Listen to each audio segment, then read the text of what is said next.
ल त service book is ready अनि यहाँ मेरो थर्ड सर्भिसिङ आज हैन हेलमेट पन्जा सब रेडी छ। अब बाँकी त छ सर्भिसिङ गर्ने दिन अझै पनि 20 दिन अगाडि नै जान लाग्यो है। म चाहिँ अलि बाइकबाट प्रब्लम आइरा त हैन कि मलाई चित्त नबुझा जस्तो भइरा भएर ल त्यही हो। Let's go for third servicing in our bike. ल है त रिसेन्टली पानी पर्रा भएर मेरो बाइकमा हिलो छापेको देख्न सक्नुहुन्छ है। यहाँसम्म हिलो छ क्या लिटल छापेको। मैले त फेन्डर हल्का माथि उचालेको थिएँ त्यसैले हिलो चाहिँ वाइल्डै छाप्ने रहेछ। हेडलाइट त पुरै माटो यहाँसम्म होइन। यहाँसम्म नि हिलो फ्याँक्छ है कहिले काहीँ त। त्यही हो फेन्डर उचाल्दा चाहिँ यो लास्टै हिलो फाल्ने रहेछ है। अनि मेरो चाहिँ अहिले हुइले हान्दाखेरि त्यहाँबाट ट्याक्क आवाज आउँछ क्या। अनि अस्ति मैले देखाइसकेँ त्यही पनि अब आज गएर चाहिँ बनाइहाल्छु है। के रबर फुट्याएको भन्दै थियो होइन।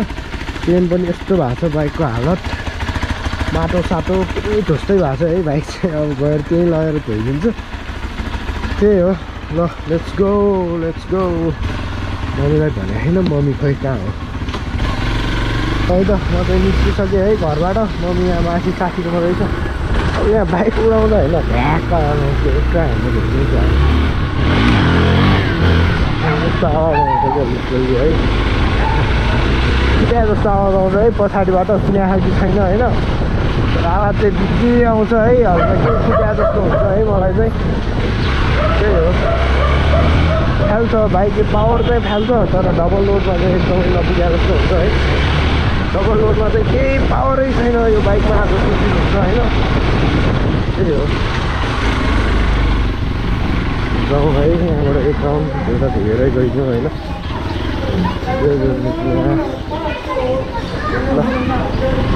ल गुड मर्निङ स्टार्ट है सबैजनालाई पनि भेरी वार्म गुड मर्निङ होइन त।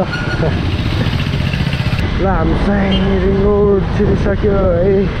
बाइकको त अहिले तेल त हेर्नै पर्दैन है फुल ट्याङ्की छ होइन। त्यसैले no petrol pump for few weeks होइन। फुल ट्याङ्की छ अब कतिको टिक्छ है। ल यहाँ चाहिँ मिरर हालेर गइदिनु पर्छ है। यहाँ फेरि डर लाग्दो हुने अवस्था यहाँबाट त पर्दैन फेरि मिरर है। मिरर नराखिकन चलाउन रमाइलो लाग्छ। मिरर हुँदा कस्तो के बढी भएको जस्तो हुन्छ। मिरर नहुँदा खतरा हलुका फिल भएको जस्तो हुन्छ नेपाली चाहिँ है। ग्याङ फाइट है ग्याङ फाइट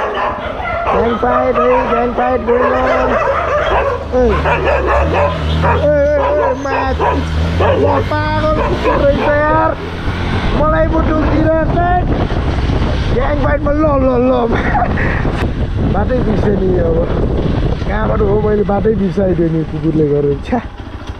यहाँबाट हो कि कहाँबाट हो अब। ओहो ल सही हो के छ दाइ आरामै। कति बजीदेखि हो काम सुरु? 9 बजी। ल ठिक छ चाँडो आइदिएको नि। मेरो बाइक उडाउँदा पछाडिबाट फुट्या जस्तो आवाज आउँछ भने एकचोटि चेक गरिदिनु न बरु। मैले अस्ति बल्खुमा बाटो परेको बेला त्यहाँ देखाएको थिएँ होइन। त्यो के अरे पछाडि त्यो चक्काको भित्र रबर हुन्छ नि त्यो गयो भन्दै थियो मलाई चाहिँ। नयाँ एक्सपल्स फुल प्रो एक्सिडेन्ट भएर यस्तो छ है हालत। इन्जिनै फुट्यो अरे है यो बाइकको। ल ट्याङ्की नि फुट्यो अरे सब ट्याक्सिस केही भएन खै के हो है। जो 2 लाखको बिलले होइन। साइलेन्सर नि फुट्यो अरे साइलेन्सरकै 75,000 रे अनि ट्याङ्कीको 30,000। ल बाइकमा चाहिँ खर्च छ है खर्च छ। ल यस्तो छ हालत। नयाँ 5 लाखको बाइक 7 लाख पर्न आउनु भयो। ल सही हो हाम्रो बाइक छिरिसक्यो है। अब ओची दाइले सर्भिस हानिन्छ है मेरो बाइक चाहिँ। ल सही हो।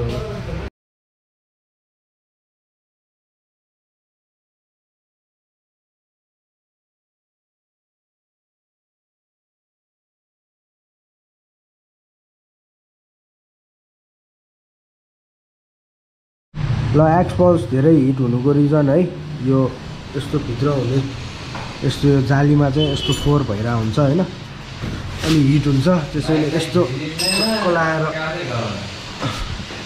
सफा गर्न लाउनुपर्छ है मोबिल फेर्दा। त्यही हो। ल मेरो चाहिँ सफा हुँदैछ। अब दाइले सफा गर्दै है मेरो चाहिँ धेरै बाइक उडाएर यो रबर जाँदो रहेछ है। यो बाइकमा चाहिँ यहाँ हुने रबर जान्छ है। यसरी है 3 महिना जति उडायो भने रबर फेर्ने अवस्था आउँदो रहेछ। ल आमा के हो यो त नचुहाएको नि डाइट होला पुरै यो त ढुस्दै भइसक्यो रहेछ है। ल यस्तो रबरको पुरा यस्तो भइसक्यो होइन। ल दामी देख्ने रहेछ लुक चाहिँ चिटिक्क आउने रहेछ क्या। जेट इन्डिकेटर राखेर रहेछ। त्यो एउटा तार चाहिँ टान्नु पर्छ अरे होइन। पुरा काटेर सही देख्ने रहेछ। नाइस देख्ने रहेछ नाइस। ल सर्भिस सेन्टरमा यहाँ प्याडलक स्ट्यान्ड नभएर यस्तो जुगाड भइरहेछ है। इटा सिटा हालेर चलाएर दाइहरूले ल सर्भिस सेन्टरमा हालत यस्तो छ है। प्रोको चाहिँ डबल स्ट्यान्डै छैन होइन। पेडलक स्ट्यान्ड एउटा हाल्नु पर्यो है त। ल यहाँ रवि भवनको अङ्कल है सही हो। ल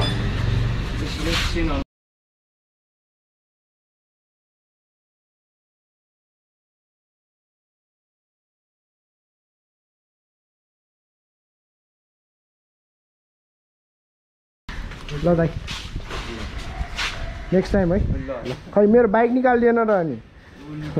ल ब्रो आउनु है त म मेसेज गर्छु नि। ल ल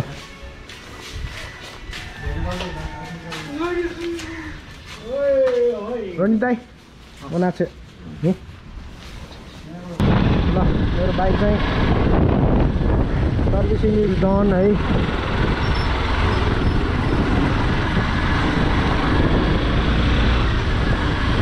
तल हाल्दो रहेछ दाइले मेरो क्लच चाहिँ। अब मलाई उडाउन गाह्रो हुने भयो है फेरि। ठिक छ ल मेरो बाइक चाहिँ फुल सर्भिस भइसक्यो। त्यस्तै 500 खर्च आयो होइन। यसरी उठ्छ है अब चाहिँ चक्का लाएर होइन। रह्यो ल डिजाइन फाइन छ बाइक अब।